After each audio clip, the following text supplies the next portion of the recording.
Hanata baris nyawiji kumala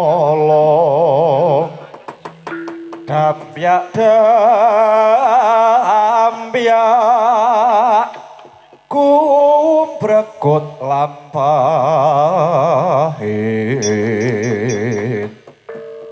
pinarung krapyak watang agade ku malar ngebeki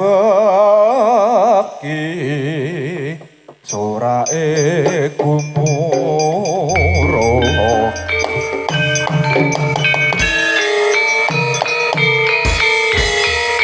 Pandhawa Pandhawa Pandhawa guling Bratayuda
Pakuan Marati Siwi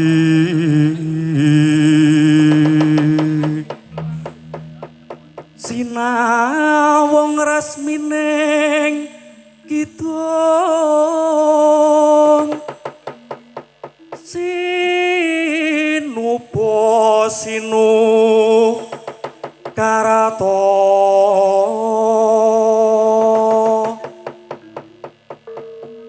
mereka karato pakaratine gelemu luhung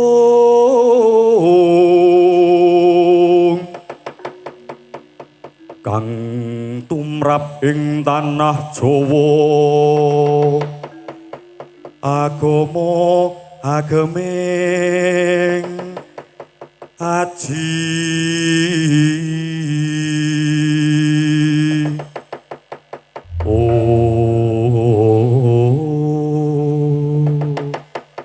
wah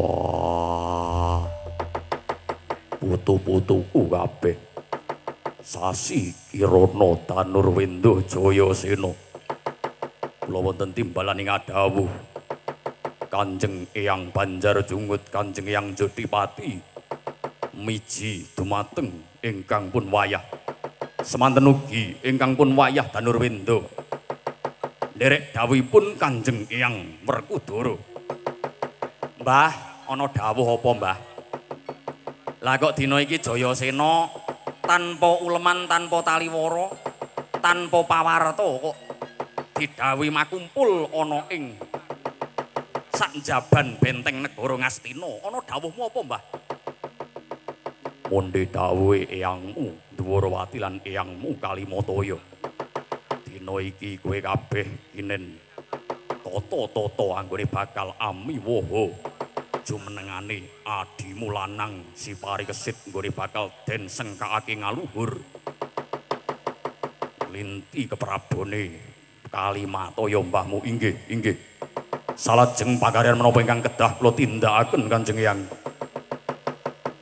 Nadyan ingkang pun wayah ugi nderek dawuh menapa ingkang badhe panjenengan dawuhaken ngarsanipun para wayah-wayah Pandhawa. Utamanipun kula wayah Banjarjungut. Umpama aku dikon among tamu mestine aku siap. Ning nek kon kerja sing abot-abot wegah lho, Mbah. Nawur laku Jayasena tak piji minangka dadi cucuk ing kajurit ngrondani ana ing sak kiwa tengening negara Ngastina. Waduh. Mbok ya aku ki kon dadi anu wae to. Dolop apa wiraswara wae sing kepenak-kepenak. Suaraku apik lho, suaraku apik. Ora iso. Wis dadi krenteke mbahmu. Ya. Danurwendra putuku. Inggih wonten dawuh Kanjeng Eyang. Dina iki tak jaluk supayane kowe krat lampit brungkat kimpul gajah gelar singa barong. Kabeh para nayaka praja kinen nyandang sing cara apik supayane mikur mati tamu. Oh, aku sing arep jaluk dadi among tamu kok malah Kakang Danurwendra. Ya wis. Bejone wong barep, bejone wong sing paling tuwek iki ya ngene iki. Dasare Kakang Danurwendra ki kinasih lan putra kinasihe Sawargi ya kuwi pakdeku. Mula dina iki aku tetep oleh pakaryan sing paling kepenak wong tuwa kuwi ya among tamu kuwi cocok. Ya wis wah wis ora kaya bungah kan tanpa upama njuran. Ing atase dina iki mengkon dadi among tamu. Ayo karang wong sepuh, padha karo Pakde Rupatala. Ya heeh. Lan ingkang pungkasan Gatotkaca tak jaluk supayane kowe golek wetu ana ing sak kiwa tengening negara Ngastina. Ngiras pantes kowe karo mberkahi kabeh kawula amung kisma, kawula dagang lan kabeh kawula ingkang makarya apa wae ana ing negara Ngastina. Inggih ngestoaken dawuh Kanjeng Eyang bidal tinuwun mangkat dina iki.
Punikata para Wandawa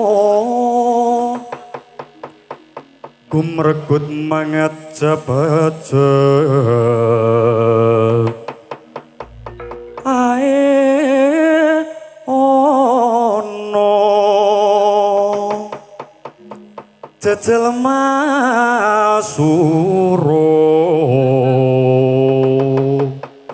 sumahaping pabarisan ono wang-wang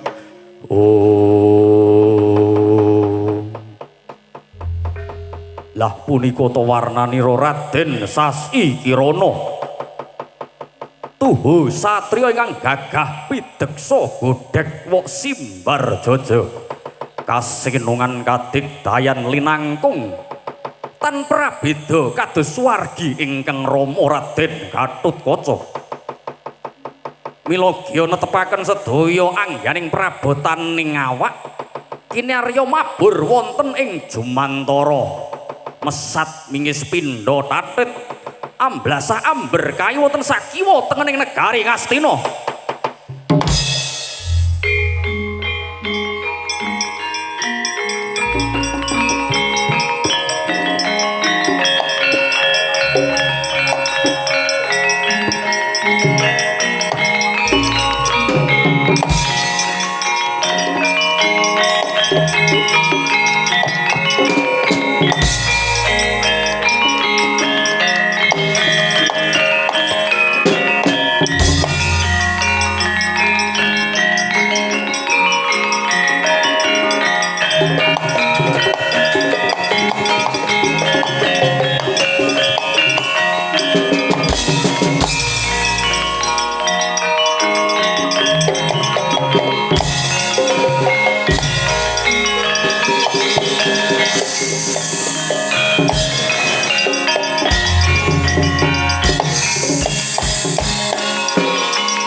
Semangkanggra sesumbara lindu bumi gunjing kumalu guntur ketuk wong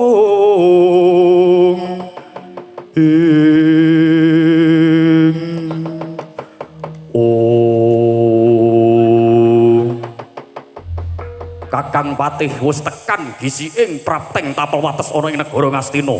Iya dalah inggih Sang Dewaji. Ketemu pamongan sapa wae awak dhewe kudu iso gawe. Ya kuwi Karti Sampeka lan uga Karangabang ana ing madyaning negara Ngastina. Malik tinggal ojo ngasih awak dhewe. No melu nyengkuyung pawiwahane Yayi Raden Parikesit Kepara. Kudu digawe gagar wigartanan tuk karya. Inggih monggo monggo Paduka.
Tengarane ngajurit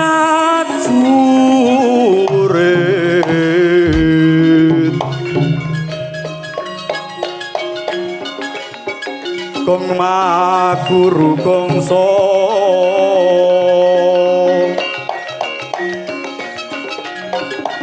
tetek kaya butula warwangri ing ranggo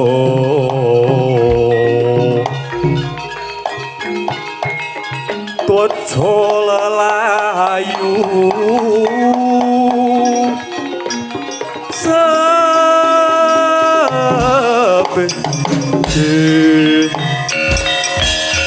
jagat yo batore jagat pangestu ngoro. Urung suwe anggonku numpapake dawuh sinuwun Prabu Sawarga. Lah kok dina iki aku wis ketemu pawongan gagah bagus pideksa godhek kok Simbar Jojo sapa iki? Ditepungake aku Raden Danurwindo. Raden Danurwindo saperanganing putu Pandhawa. Iyalah. Wis ketekan penjangkaku anggonku bakal adu tangkep Jojo kantaran bau marang wong-wong negara Ngastina. Lire kepiye kowe? Ngendika matur kang kaya mengkono. Dina iki kabeh wong-wong sing nyengkuyung marang Raden Paripurna ya Raden Parikesit bakal tak ingerke keblate aja ngasi sayek-sayek Praya mlebu mancing ana ing negara Ngastina.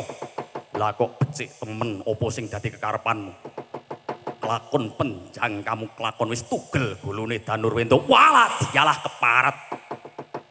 Sumbar kaya iso jero langit jajal maju.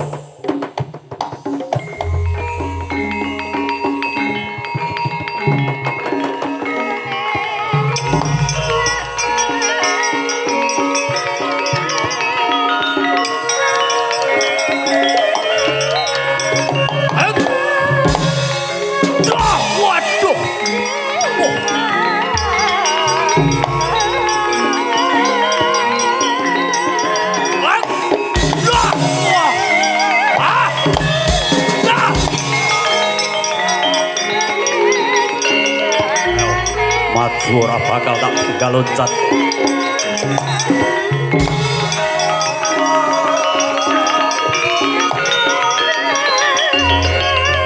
Wes, yo.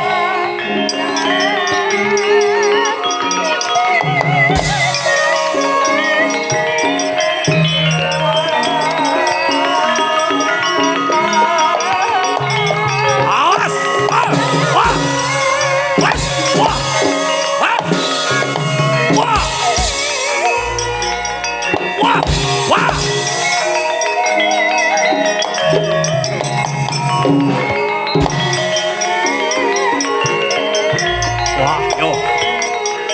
Alot. Pancen ampuh-ampuh wong negara Ngastina.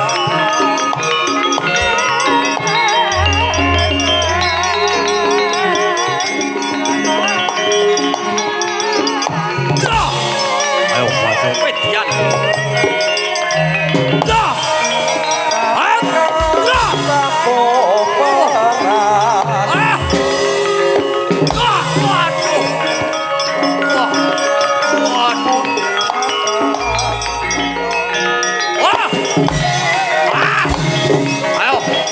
Iti ambyar dadamu, wah, waduh, wah,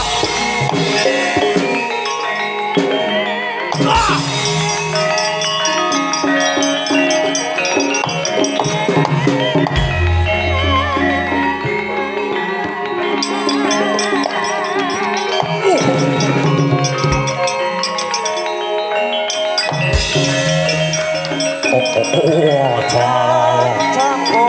Ayo rimang-rimang kaning atiku.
Nalendra mbek marwa sing sang wagyut gati nyomawugyat ae ono jejel masuro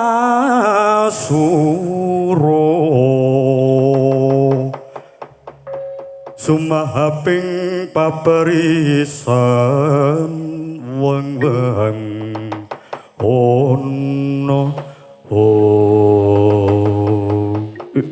ya Allah gerecah bagus sejatine aku ora mentolo yen to aku kudu gendak sikara marang wong-wong Ngastina mula tak jaluk sliramu mundur wae sedumuk bathuk senyari bumi nadyan sadumuk sak jembaring bathuk nadyan senyari sak jembaring bumi tak totoi bumi negara Ngastina kanthi muncrating ludira blabaring waja lan uga uncating nyawa bagus iki sing aran Manggala Yudha sejati wis mapano ngger tak rimang-rimang wandamu.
Jojo mundablir kinetap duka yayasinipe netra kocak ngondarandir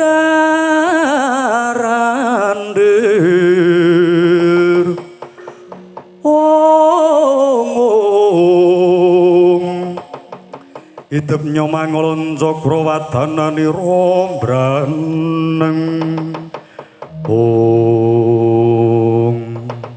waladal rapati Ndagamono tinemune wong-wong negara Ngastina pancen Suradibya Suratantaha wong-wong sing sekti kalintang jayaning perang tak cobane iki anak Prabu Bomantara ya anak Prabu Setija Boma Narakasura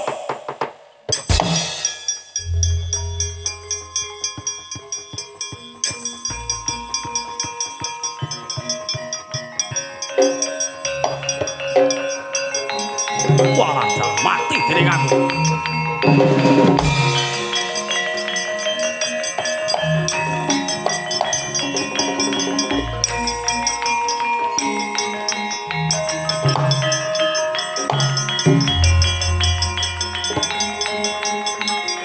ayo ketokno kasudran wah wah wah ah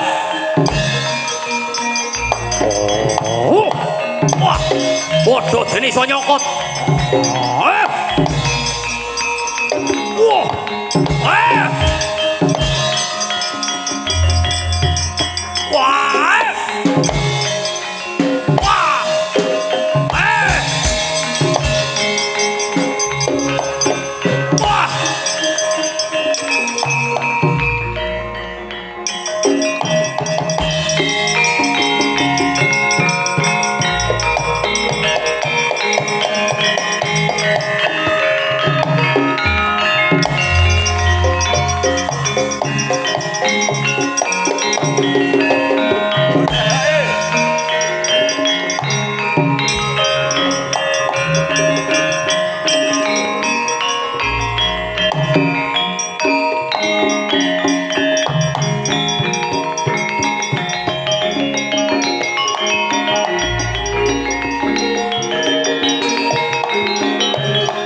Sri Tinon langning pamyat busana maneka warana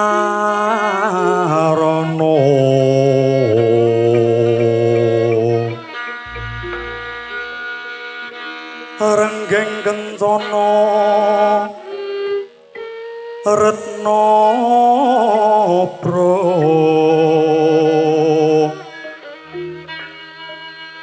Bandera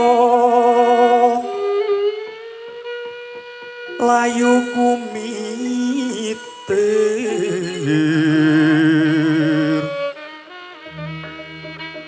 Sinrang pandres ing maruta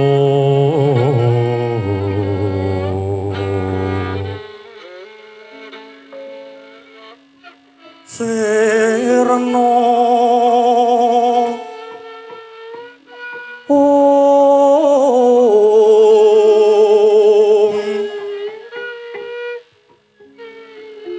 kumaraning wiyat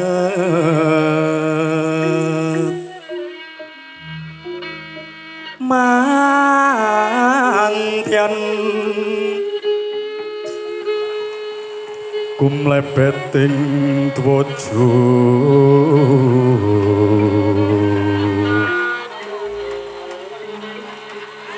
suwuh brasta kayu kaprapal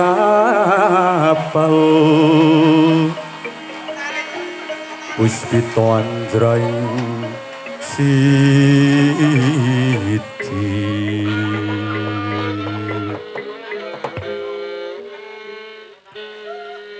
ron mawur kadya penganggen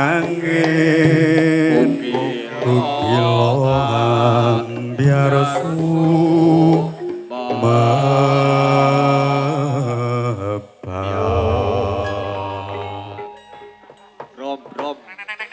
lap ulungaken akindang nalika semanten bondo yuda antaraning wadya negari Ngastina mengsah kalian para wadya negari Traju tresna sak bobot sak traju padha ampuhe padha digdayane nugianten kocapa ingkang mapan wonten ing pertapan Saptawarga nenggih para pinisepuh lan ugi Dyah Kusumane Ngayu Dewi Utari ingkang nganti ingkang putra calon Nalindra negari Ngastina lamun katinon saking Mandrawa kaya tansah iku saknyatane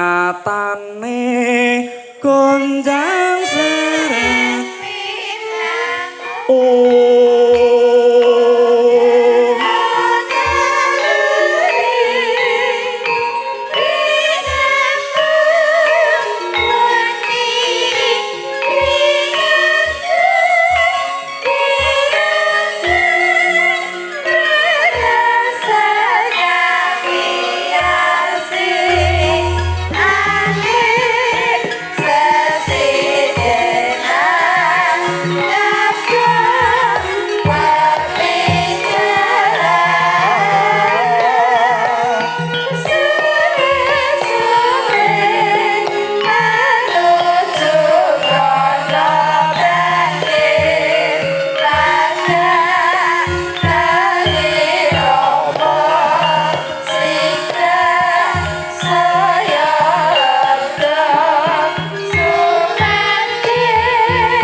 Pasewakan busana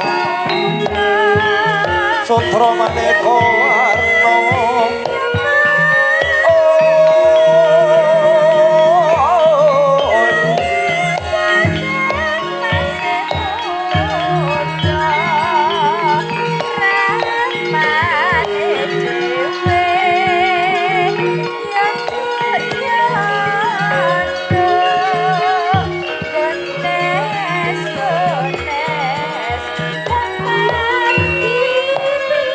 Karena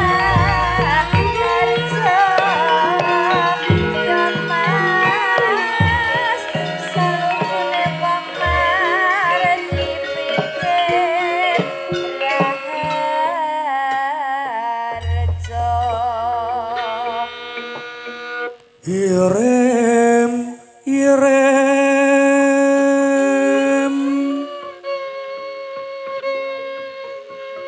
kembang popong,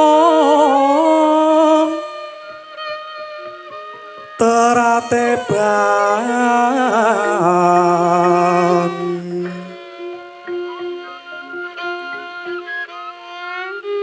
rerayungan lumah lengkung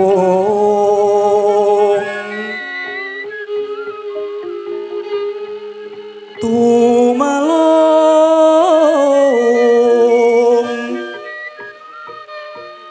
rumambating lian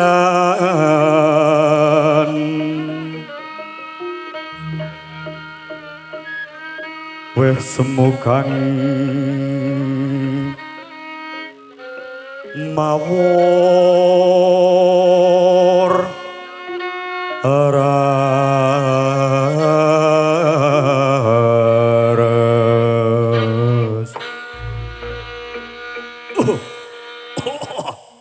Wah, jagat pramudita. Wah. Curiganata iki. Inggih. Kula ingkang tedhak sowan ngabiyantara ngarsanipun Kanjeng Eyang. Inggih Kanjeng Eyang Resi Maswapati. Wah, sik tak gerok sik di ngapura. Dah. Jagat Dewa Bathara Rakrasa wis keladuk yuswa. Wah, peng-pengan biyen aku dadi Nalendra ana ing negara Wirata. Ora ana sing wani karo aku. Ya ora? Heeh, ora ana sing wani karo aku. Alah Yung. Apa iki? Sapa iki? Abimanyu. sanes Kanjeng Eyang Abimanyu apa sapa iki? Anakku Abimanyu. sanes kula ingkang wayah atmajanipun Kanjeng Rama Abimanyu Suwargi Paripurna. inggih Wah, jagat Dewa Bathara. Wah. Ngopo iki do kumpul ning kene?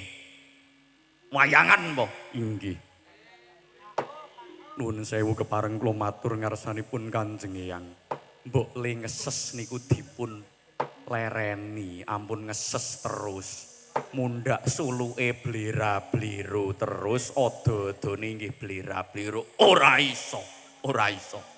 Aku kon leren udut kuwi padha karo kowe iki arep nyengkakake marang patine eyangmu. mboten mekaten ananging derek kalian para kina sami nyebataken ken jagi kesehatan Kanjeng. Wah, iya. Ya, bungah kang tanpa upama rakaya. Esuk-esukan kaya ngene iki ing atase tilas Nalendra ing Wirata iso kedayoan putu-putuku kabeh nggir padha kanthi raharja sak praptamu kabeh. Kawilujengan kasinggihan inggih Kanjeng Eyang. Kula prapta sowan menika mboten kok kula menika nembe kemawon sowan.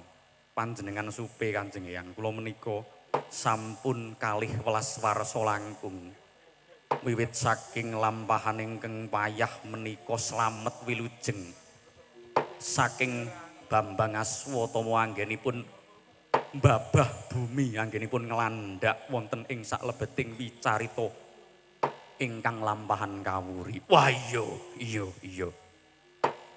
Dayane saking lantaran pusaka Kyai Wilanggeni ingkang pun wayah waget nerasaken darmaning gesang wonten ngalam padang sembah kula kunjuk Kanjeng Eyang. Wah iya Ger. Putuku wong Sigit ingkang pengrawit napa sigit ingkang pundi? Sigit tegese kowe kuwi wong sing limpet, wong sing pinter, wicaksana wasis ger paripurna, pangestuku kebat tampanana. Sanget anggen dadosaken jimat paripindayanana ing kasantosan. Curiganata iki. Inggih. Kula ingkang sowan ngabiyantara ngarsanipun panjenengan dika, Sang Penemban nggih Sang Resi Maswapati Kanjeng Eyang. Kula ngaturaken bekti kunjuk ya tiba sepadha-padha. Yoga ira kok wis do entek apa ya iki kanca-kanca iki. Nek entek ya sambung lintingang. Inggih sampun. Ana wigati apa? Si sapa kae sing gedhe dhuwur kae? Kula pun curiga nata. Inggih Wasi Jaladara. Lah, Pak ngono Wasi Jaladara. Kula inggih sampun mundhataken lakon paukuman duk nalika kula tapa wonten madyaning grojogan sewu nalika semonten madyan wonten kurban anak kula dhewe. Setyaka kula sabetake wonten ing madyaning sela satemah dados gugur amargi lelamisan ngapusi matur kanthi dara dumateng ingkang pun wayah. Nadyan Getunana pun boten badhe kasembadan wangsul wonten ing alam padang pramila. Wonten ing alam pamancat mugi-mugi dipun ngapura putu utawa anak lanang kula Raden Setyaka. Iya makna sesuk meneh sing sabar, sing sareh. Innallaha ma'as sabirin. Sabirin, ha? Sekali Innallaha ma'as sabirin. Oh, ora sabirin. Ayo nggih sabirin mau jan ning ngendika sabirin. Oh. Malah ana sing ngomong solikin sapa kae? Kanca-kanca yoga menika Kanjeng Eyang. Alek. Yo. Lelakon kuwi adile dilakoni kabeh. Pun Putu-putuku wis padha sehat wilujeng madyaning perang Bratayuda. Belajalah. Dina iki bakal kasembatan anggonku putuku. Putuku wis rampung anggone ngaji.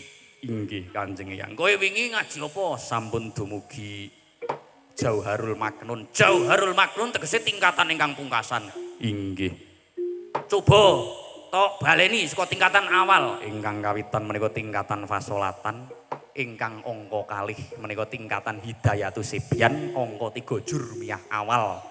Ingkang kaping 4 jurmiyah sani. Ponco imriti ingkang kanem menika alfiah awal, dongkap ingkang kaping 7 menika alfiah sani. Pungkasan kala winginane nembe mawon kula haflah atasyakur lil ikhtitam panjenengan misuda kula menika dados mahasantri wonten ing madyaning pertapan menika kula angsal gelar minangka dados alumni.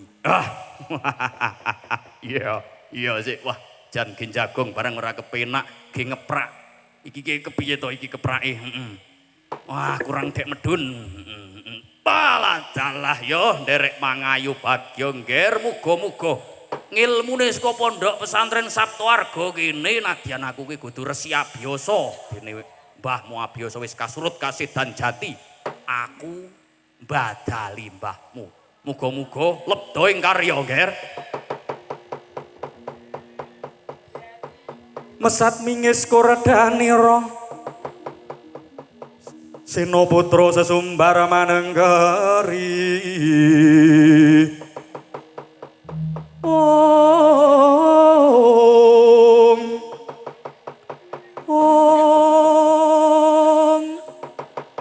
Ketereng angkasa gumuntur swara lir gelap sasara karo sane pindha dwipangga mangamuk mire sang Narapati Karna Sena putra tuhu sekti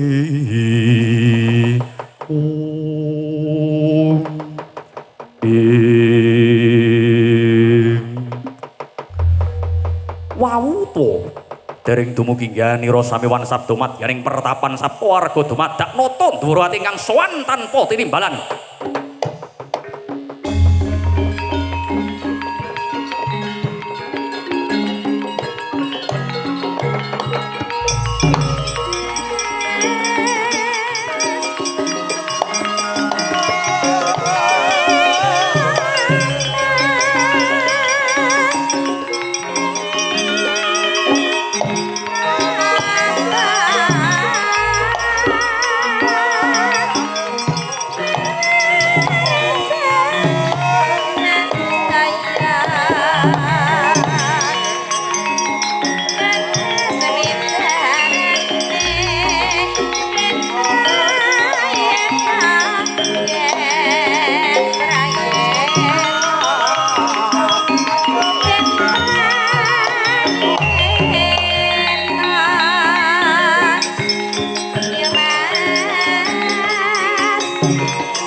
Jagat Dewa Bathara lah kok durung nganti aku paripurna wawan sabda marang putu-putuku ketambahan tamu meneh.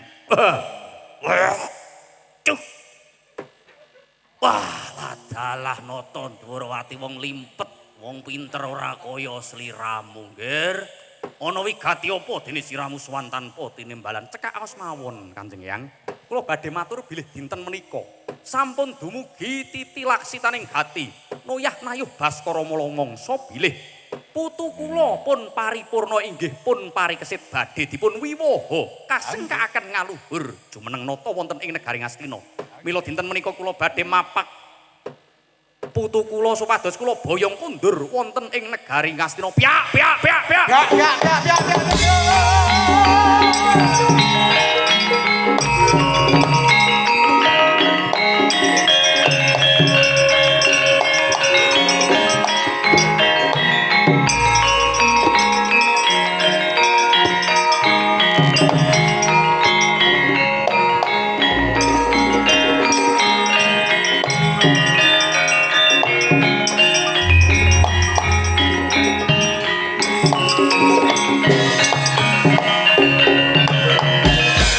Kagyaturi sangkapirang urinanggul lagi nampet kampet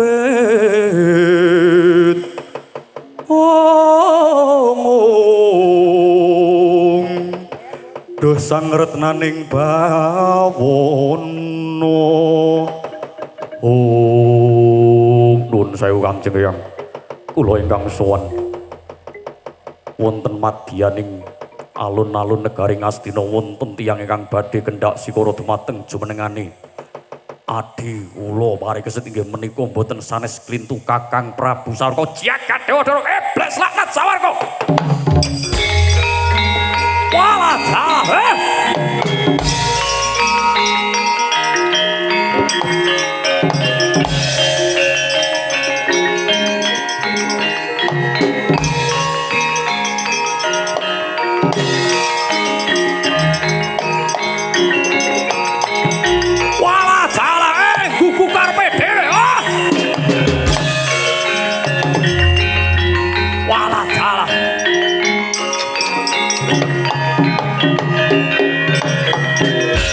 rasa digawe becik ing atase nunggal laku karo bapakne ana ing lelakon Gojali Suta tansah mirang kampuh jengko lakuk dina iki kowe melu-melu karo Sudarmamu iki bekas nata Mandurawasi Jaladra tandang ana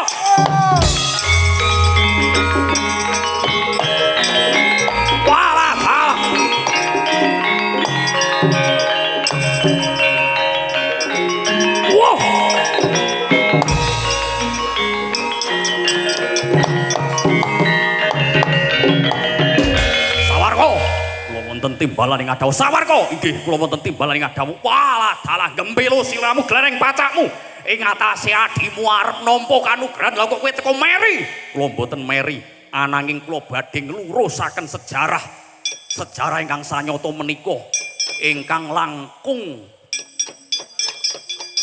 pantes dados nalendra wonten ing negari Ngastina menika mboten pun rayi parikesit lanjur sapa kowe arep jumeneng nalendra ana ing negara Ngastina ya luweh ora pantes dapur mungkar nuwun sewu menawi panjenengan kersa ndahar atur watu platu walaja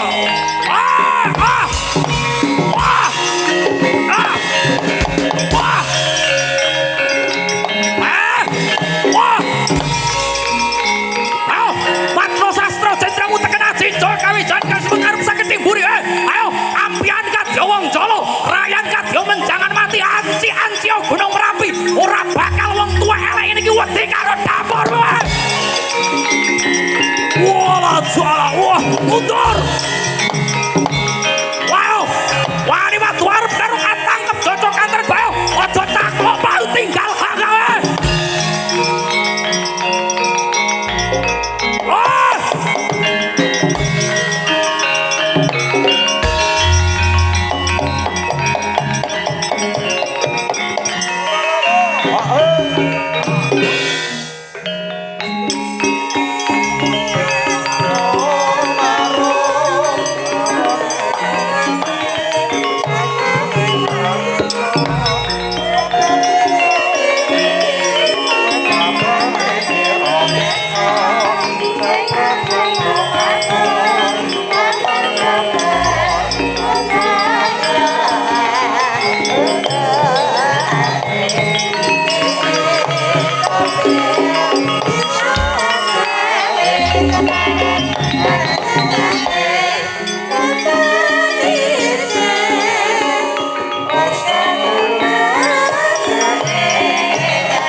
ayuning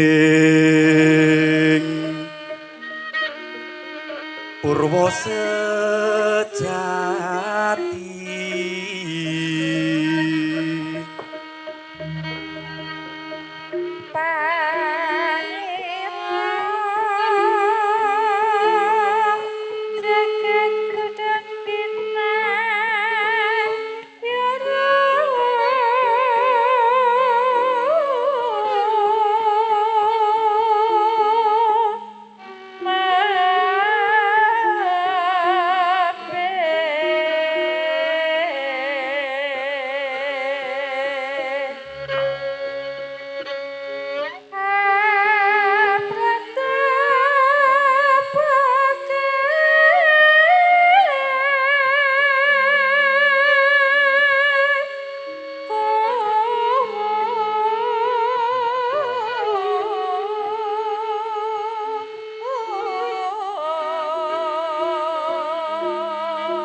Wah Surya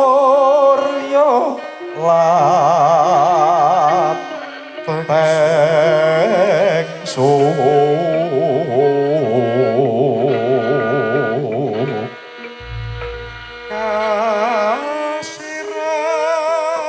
kasirat bon lan hutan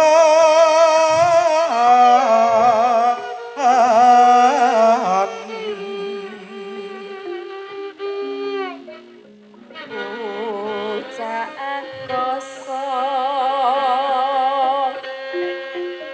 bengkah pratiwi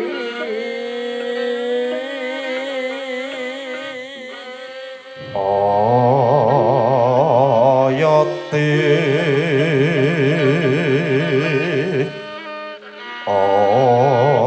oyote bayu putra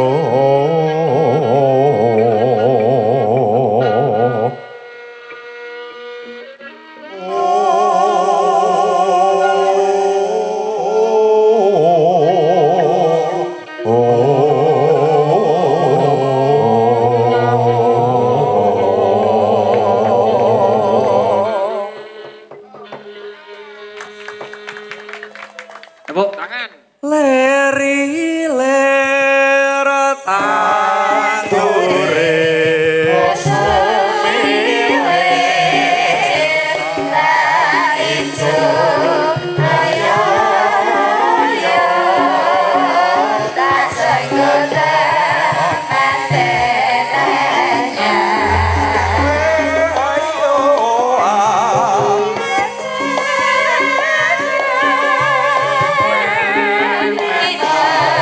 Pipi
Sirping